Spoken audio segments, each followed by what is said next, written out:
샬롬 반갑습니다. 사랑하는 성도님들, 오늘 말씀이 여러분 가운데 생명이 되기를 바랍니다. 출애굽기 15장 22절에서 27절 말씀입니다. 모세가 홍해에서 이스라엘을 인도하매 그들이 나와서 수르 광야로 들어가서 거기서 사흘 길을 걸었으나 물을 얻지 못하고 마라에 이르렀더니 그곳 물이 써서 마시지 못하겠으므로 그 이름을 마라라 하였더라.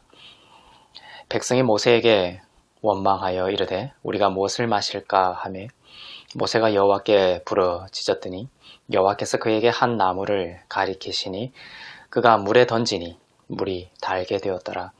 거기서 여호와께서 그들을 위하여 법도와 율례를 정하시고 그들을 시험하실세 이르시되 너희가 너희 하나님 나 여호와의 말을 들어 순종하고 내가 보기에 의를 행하며 내 계명에 귀를 기울이며 내 모든 규례를 지키면 내가 애굽 사람에게 내린 모든 질병 중 하나도 너희에게 내리지 아니하리니 나는 너희를 치료하는 여호와임이라. 그들이 엘림에 이르니 거기에 물샘 12과 종려나무 70그루가 있는지라. 거기서 그들이 그 물 곁에 장막을 치니라. 아멘. 이스라엘은 출애굽을 했고 아직 시내산에 도착하지는 않은 상황입니다. 이스라엘이 출애굽한 이후부터 시내산에서 십계명을 받을 때까지는 어떤 시대라고 했습니까?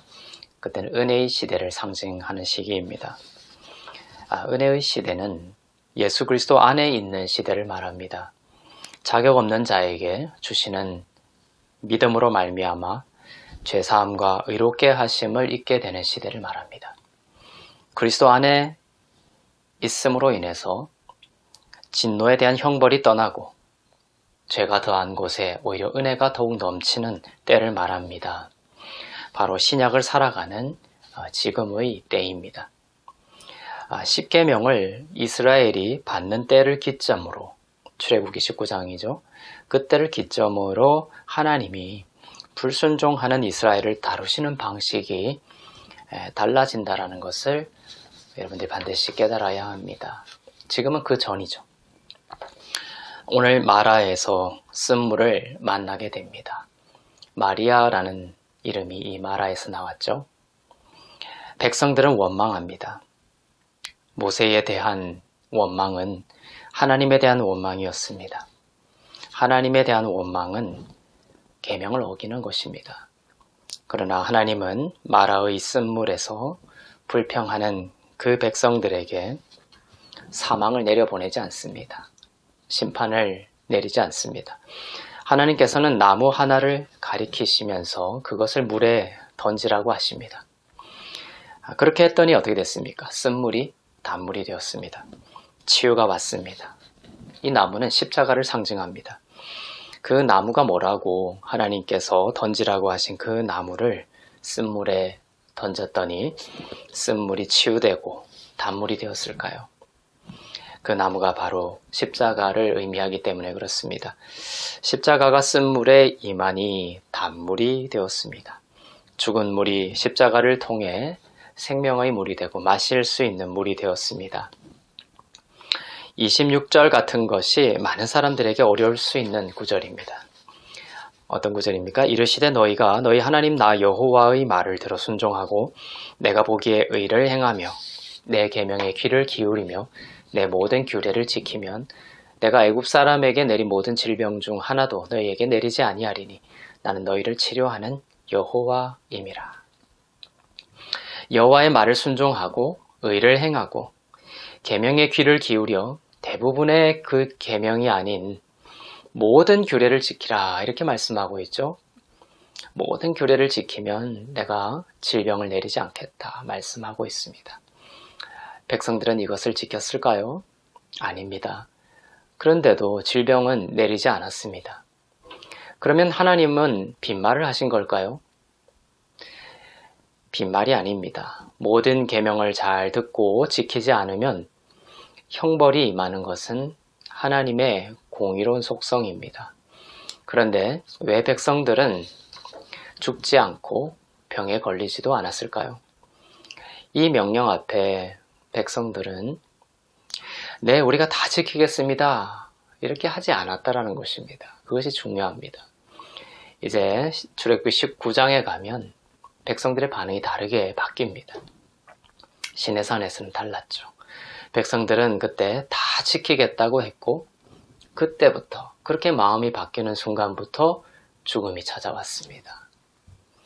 시내산에 도착하기 전까지 백성들은 이러한 하나님의 명령이 왔을 때 어떻게 받아들였습니까?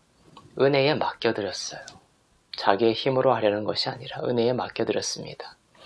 그 계명을 예수님께 맡긴 것입니다. 쓴물에 던져지는 나무, 곧 예수 그리스도의 십자가가 그 계명을 이루실 것을 믿었고 그 아래로 피한 것입니다.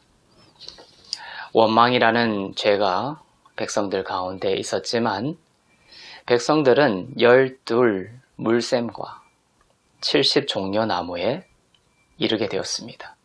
원망이 있었고 그 원망은 계명을 어긴 것임에도 불구하고 백성들은 오히려 이러한 풍성한 물샘과 종려나무에 이르게 되었던 것이죠. 12지파에게 셈이 하나씩 돌아가고 70장로가 종려나무를 각각 얻게 되었던 것입니다. 원망했는데도 불순종했는데도 불구하고 왜 백성들은 더 큰 풍성함으로 인도함을 받았을까요? 그들의 어떠함 때문일까요? 아닙니다. 바로 은혜 아래에 있었기 때문에 그렇습니다. 이 모든 것이 십자가 때문임을 알고 그 은혜 때문임을 아는 자는 결국은 더욱더 주님을 사랑하고 주님의 음성과 주님의 명령을 따라가게 되어 있습니다. 성령께서 그 안에 그러한 마음과 소원을, 그 힘을 주시는 것이죠. 은혜 안에 먼저 구할 수 있기를 바랍니다. 죄를 독려하는 것이 아닙니다. 여러분이 넘어져도 여러분이 은혜 아래 있음을 알고 십자가의 완성된 공로를 의지하면 여러분의 삶에 형벌이 떠나고 질병이 떠나고 더욱 풍성한 생명의 공급을 받게 될 줄로 믿습니다. 기도하겠습니다. 원망하여 진노의 형벌을 받아야 마땅한 나의 인생에 십자가로 찾아와 주신 주님을 감사 찬송합니다. 내 영혼의 쓴뿌리마다 십자가의 은혜로 임하사 회복시켜 주시옵소서. 그 마라의 쓴물의 나뭇가지가 그 나무가 던져짐으로 단물이 되었던 것처럼 나의 인생 가운데 쓴물이 바뀌어 단물 되게 하여 주시옵소서.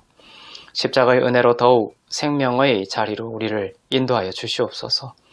나의 힘과 견고한 자아를 내려놓고 오늘 십자가가 성취하신 예수 그리스도의 공로를 믿음으로 의지하며 주님을 바라볼 때에 물샘으로 인도하시고 쉼과 양식의 풍성한 자리로 인도하여 주실 것을 믿습니다. 감사드리며 살아계셔서 역사하시는 우리 주 예수 그리스도의 이름으로 기도하옵나이다. 아멘.